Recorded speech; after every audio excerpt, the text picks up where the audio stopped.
অনেকের YouTube channel monetization করার পর দেখা যায় যে কিছু কিছু ভিডিওতে সমস্যা দেখা যায়। যেমন দেখেন যে এখানে আমার ভিডিওতে প্রথম ভিডিওগুলো বা আর যে ভিডিওগুলো আছে সেগুলোতে মনিটাইজেশন যেমন সেটা গ্রিন কালার, পরের ভিডিওটাতে এটা ইয়েলো কালার হয়ে আছে। তো এটা আমরা আসলে কীভাবে দূর করব? এটার জন্য অনেকে ভিডিও ডিলিট করে ফেলে। তো ভিডিও মোটেও ডিলিট করবেন না, শুধুমাত্র আপনারা এখানে ডিসক্রিপশন টাইটেলটা একটু চেঞ্জ করবেন। আমি টাইটেলটাও চেঞ্জ করছি। এখানে দেখেন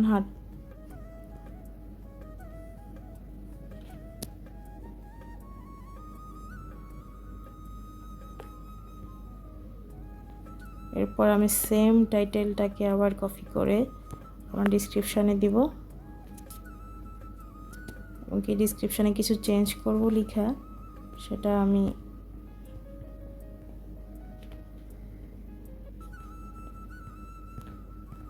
কিছু চেঞ্জ করলাম, জাস্ট সামান্য কিছু আমি চেঞ্জ করছি এখানে। এখন আমি এটাকে সেভ করব।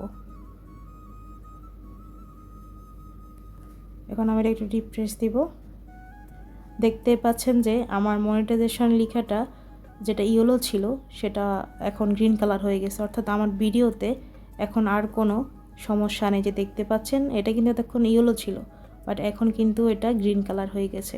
তো এইভাবে আপনাদের যদি মনিটাইজেশন করার পর যদি ভিডিওতে সমস্যা দেখা দেয়, এভাবে আপনারা টাইটেলটা চেঞ্জ করে ডিসক্রিপশনটা চেঞ্জ করেই খুব সহজেই সেটা ঠিক করে ফেলতে পারবেন। আমার এখন যে ভিডিওতে সমস্যা ছিল সেটা ঠিক হয়ে গেছে।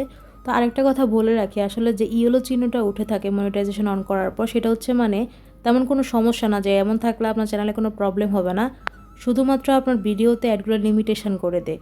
তো এটাই হচ্ছে মূলত সমস্যা। তো আপনারা অবশ্যই এভাবে করে তা ঠিক করে ফেলতে পারবেন। আর আপনাদের যদি ভিডিওটি ভালো লেগে থাকে, এমন ধরনের আরও ভিডিও পেতে চ্যানেলটি সাবস্ক্রাইব করে অবশ্যই পাশে থাকবেন।